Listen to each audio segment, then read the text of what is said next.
पावनपुरी पौनी वासी, आप सब में मुझे महाराज श्री का अक्स दिखता है, क्योंकि महाराज श्री यहां पैदा हुए हैं। आप सब में योगीराज दिखती है। बालक योगेश्वर दास इस छोटे बच्चे में दिखता है, वो पीछे बैठी हुई माता में भी दिखता है, क्योंकि जो भगवान विष्णु हैं, जिनका 108 क्विंटल की अष्टधातु मूर्ति यज्ञशाला में महाराज जी ने लगाई है आप सबके दर्शनों के हेतु, उनकी कृपा से ही महाराज श्री का अवतार पावनपुरी पौनी में हुआ है।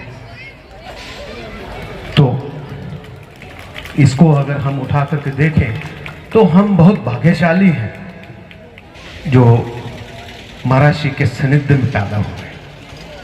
जैसे ब्रजवासी कहते हैं कि हमें गर्व है हम ब्रिज में पैदा हुए, यहाँ भगवान कृष्ण पैदा हुए। आप भी लगभग ऐसा गर्व महसूस कर सकते हैं, सभी लोग जिनमें बालक योगेश्वर दास महाराज पैदा।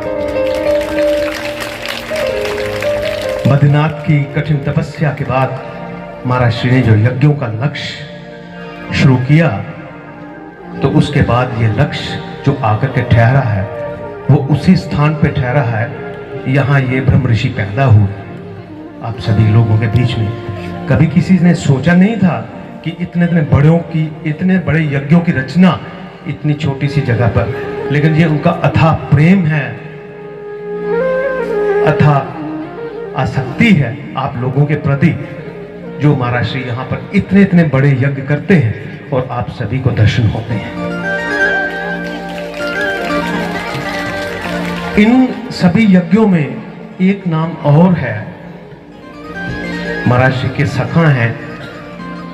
जैसे भगवान कृष्ण के साथ अर्जुन रहते थे, वैसे एक नाम है आचार्य मृदुल बिहारी शास्त्री जी। आचार्य मृदुल बिहारी शास्त्री जी, आप यहाँ पे आकर के इनको दर्शन दीजिए। आचार्य मृदुल बिहारी शास्त्री जी, आपको शायद मालूम नहीं है कि ये किस लेवल के ज्ञाता है, धर्म के प्रति कितनी नॉलेज रखते हैं आचार्य मृदुल बिहारी शास्त्री जी, और महाराज श्री के साथ ऐसे चलते हैं जैसे व्यक्ति के साथ उनका साया चलता है।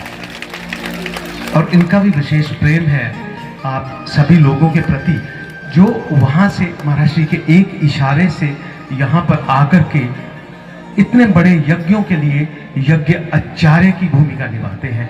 जोरदार तालियां आप बजाइए आचार्य मृदुल बिहारी शास्त्री जी के लिए।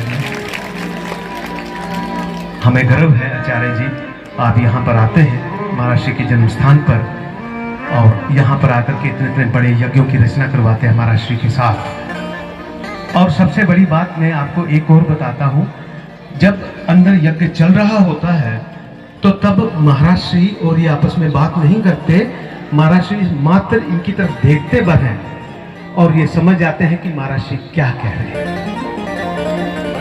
सिर्फ आंखों से महाराज श्री को ये आचार्य मृदुल बिहारी शास्त्री जी रीड करते हैं।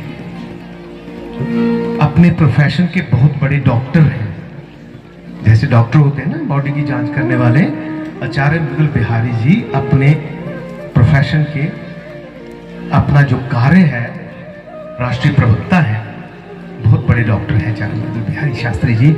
महाराज श्री के बहुत बड़े कृपा पात्र हैं, जैसे आप सब लोग हैं।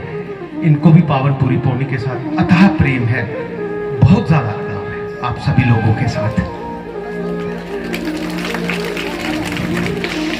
108 क्विंटल की जो अभी भगवान बद्री विशाल का स्वरूप आप सबके सामने तैयार करवाया है महाराज श्री ने, और महाराज श्री कहते हैं कि आप सब लोगों के दिए हुए बर्तन भांडे भगवान का रूप ले गए। मैं खुद बर्तन मांगने जाता था, जब गांव में एक टीम है पूरी, यहाँ पर बिन्नी जी हैं, रवि जी हैं, काली जी हैं, बिकू जी हैं, बब्बी हैं, द्वारका जी हैं, एक हमारे मास्टर जी हैं बांबला से, कोकी मास्टर जी, और बहुत सारे ऐसे साथी हैं जो जब जाते थे वहाँ पर तो वो लोग कहानियाँ सुनाते थे कि ये हमारी दादी के दहेज में आई हुई प्लेटें, ये सगला है, ये चारी है, ये जोते हैं, ये सब ऐसा। तो वो तपस्या जो पावनपुरी पौनी महाराज श्री के पैदा होने के पुराने बुजुर्ग जो है, उनके बर्तन बांडे जो है वो भगवान का रूप ले गए। इससे ज्यादा क्या प्रमाण चाहिए महाराज श्री की शक्ति का हम सब लोगों को। मुझे इस बात का आप बताइए कोई उठ करके कि इससे ज़्यादा कोई प्रमाण चाहिए अब सब लोगों को? नहीं चाहिए। तो आप पर बहुत कृपा है महाराज श्री की, भगवान की, आचार्य उत्तल बिहारी शास्त्री जी की, जो आपके सानिध्य में खड़े हैं। एक दो बात और बड़ी जल्दी साझा करूंगा। 24 विग्रह और भगवान के बनने हैं। जो अभी समय चल रहा है ना, ये बहुत बड़ा समय है, इसको व्यर्थ ना गवाइएगा, बात को ध्यान से सुनिएगा, क्योंकि इन्हीं कुछ वर्षों में इतनी भव्य यज्ञशाला बन के तैयार हुई है जो भारत में दूसरी नहीं। इसी कुछ समय में ये वार मेमोरियल बन के तैयार हुआ है। यहाँ पर आकर के आप सभी के बच्चे प्रेरणा लेते हैं, देखते हैं। आज नशे का युग है, आज गंदी आदतों का युग है, उससे हट करके आप सभी के बच्चे यहाँ पर आकर के प्रेरणा लेते हैं। विक्रम बत्रा जी का फोटोग्राफ देखते हैं, मेजर अजय सिंह जसरोटिया का फोटोग्राफ देख करके बहुत से बच्चों को ऐसी इच्छा भी पैदा होती है कि इस यूनिफॉर्म को कल मेरी बॉडी पे भी आना है, मैंने भी ये यूनिफॉर्म पहन करके देश की सेवा करनी है। तो ये इसी समय काल में ये सब चल रहा है। जो अभी समय महाराज श्री का चल रहा है ना, ये बहुत बड़ा समय है, इसको व्यर्थ नहीं गंवाना है। दो बातें और करूंगा। 24 विग्रह भगवान के ओर तैयार होने हैं। 24 विग्रह जब वो बन के तैयार हो जाएंगे तो ये पावनपुरी पौनी कैसी हो जाएगी, ये अभी से कल्पना करना शुरू कर दीजिए, आज से ही आप। और जिसके घर में आज भी पीतल के बर्तन पड़े हुए हैं, कांसे के बर्तन पड़े हुए हैं, या और कोई बर्तन ऐसे हैं अष्टधातु के जो पड़े हुए हैं, वो एकत्रित करना शुरू कर दीजिए। बर्तनों की पूजा करना शुरू कर दीजिए, क्योंकि वो बर्तन भी भगवान बनने जा रहे हैं। वो बर्तन जो आपके घर में कहीं ना कहीं पड़े हुए हैं, वो भगवान बनने जा रहे हैं।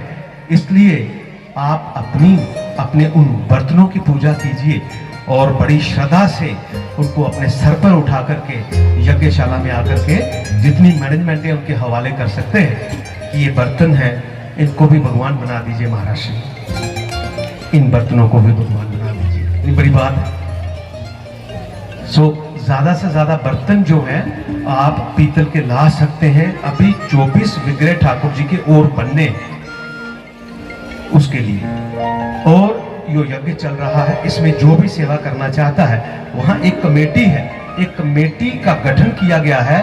उस कमेटी को 10 रुपए, 2 रुपए, 4 रुपए जो भी देना है उसी को दीजिएगा, क्योंकि वो एक रिसिप्ट देते हैं, जिससे क्या होता है कि आपकी दी हुई राशि जो है वो सही जगह पे पहुंचती है और लगती है। कोई दाल चावल आटा जितना भी, जम्मू से भी बहुत सारे लोग ऐसा करते हैं, वो जो करते हैं वही बना करके सभी में विस्तृत कर दिया जाता है। यही खासियत है। जब महात्मा कोई संकल्प लेते हैं, वो संकल्प तो बहुत बड़ा होता है, क्योंकि हम लोग उस संकल्प को नहीं ले सकते, ना कर पाते हैं, लेकिन हम उस संकल्प के साथ जुड़ सकते हैं। और जुड़ करके अगर 2 दाने हमने चावलों के उसमें डाल दिए तो आप उस पूरे संकल्प में जुट जाते हैं। ये बहुत बड़ी बात है, इसको याद रखिएगा, इसको कीजिए। पुनः सुरेश जी का बहुत बहुत धन्यवाद। आचार्य मृदुल बिहारी शास्त्री जी को बहुत बहुत प्रणाम। महाराज श्री के चरणों में दंडवत प्रणाम। 2 लाइनें सुनाऊंगा जो हमेशा गाता हूं सुरेश जी।